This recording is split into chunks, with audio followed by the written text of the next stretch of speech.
For today's vlog, mga Mari, tara samahan nyo kami mag-impake ng aming mga gamit dahil meron nga kaming pupuntahan ni Dada at ng baby Aya, pati na rin yung kapatid ni Dada. And mga Mari, pupunta nga kami ng Maynila. Yes, you heard it right. Pupunta kami ng Maynila dahil meron nga akong aasikasuhin doon. Importante nga pala yung pupuntahan ko doon, mga Mari, kaya sinama ko na nga rin pala etong aking mag-ama. At habang busy nga ako dito sa pag-ayos ng aking mga gamit at etong aming mga maleta, mga Mari, eto namang baby Aya nyo, busy din sa pangangialam. Sabi ko naman sa inyo, mga Mari, hindi talaga ako matatapos hanggat alam itong baby Aya nyo, kaya ayan, pinakuha ko na nga siya dito kay Tita Aret, kaso nagmamaldita.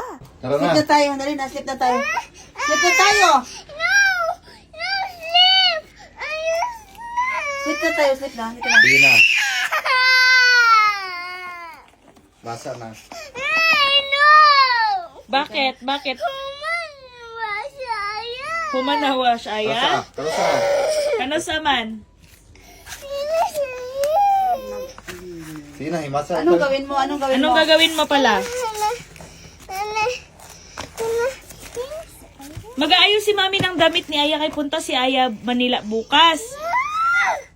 Sige na, sige na. Sama ka hindi? Sama ka hindi?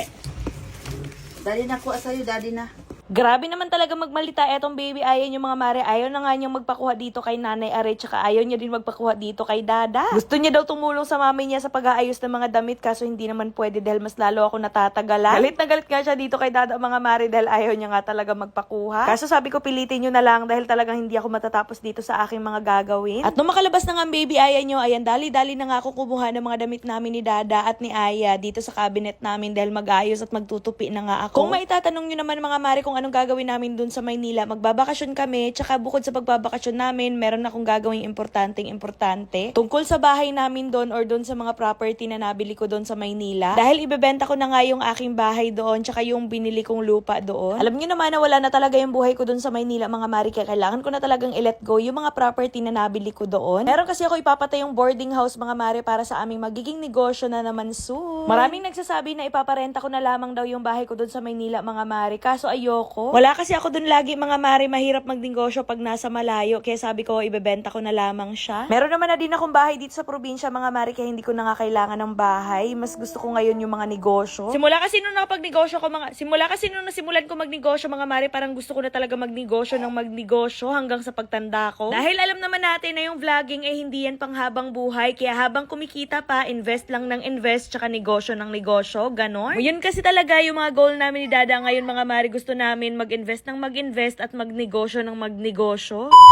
Ngayon nga, mga Mari, ay nakapag-withdraw na naman ako ng 17,000 dito sa nilalaro kong Masaya Game. O diba, napakadali ng pera dito. Hindi lang 17,000 yung nawi-withdraw ko dito, mga Mari. Nakakapag-withdraw din ako dito ng 700, 9,000, 29,000, tsaka 30,000. Dito sa Masaya Game, mga Mari, eto nga pala yung color game yung nilalaro ko kasi napakadali lang talaga manalo dito. Pumili ka lang ng kulay na gusto mong tayaan. Bukod sa nalilibang ako dito, mga Mari, kumikita din ako kahit nasa bahay lang ako. O diba, ang bongga. Kapag pumupunta ako ng perya, eto talaga yung lagi kong nilalaro kasi sobrang nakakalibang talaga, tapos napakadali pa ng pera dito. O diba, tingnan nyo naman, nanalo ulit ako. Ang kailangan nyo lang gawin, mga Mari, i-download nyo lang itong Masaya Game, nasa comment section ang link, tapos ayan, mag-register na kayo, ilagay nyo yung number nyo, tapos gagawa lang kayo ng password. Tapos dun sa number na nilagay nyo, merong darating sa inyo na verification code, tapos ayan, i-confirm mo na. At kapag ka maka-register na kayo, mga Mari, ayan, mag-login na kayo. Ang pinakabongga lang dito, mga Mari, kapag bagong register kayo, meron agad sila ibibigay sa inyo na 10 pesos coins. Anyways, kapag gusto nyo maglaro, mga Mari, kailangan nyo na munang mag-cash in. Pindutin nyo lang yung plus na nasa taas, tapos pumili ka lang kung magkano yung ka-cash in mo. So, ayun na nga, mga Mari, since nananalo ako dito sa color game, i-withdraw ko na yung napanalunan ko. Para makapag-withdraw, pindutin nyo lang yung withdraw na nasa baba, tapos ilagay nyo lang yung amount na gusto nyong i-withdraw, tapos yung GCash number nyo. Sobrang dali lang talaga kumita dito, mga Mari, kaya ano pa hinihintay nyo? Download Masaya Game now. Nasa comment section ang link.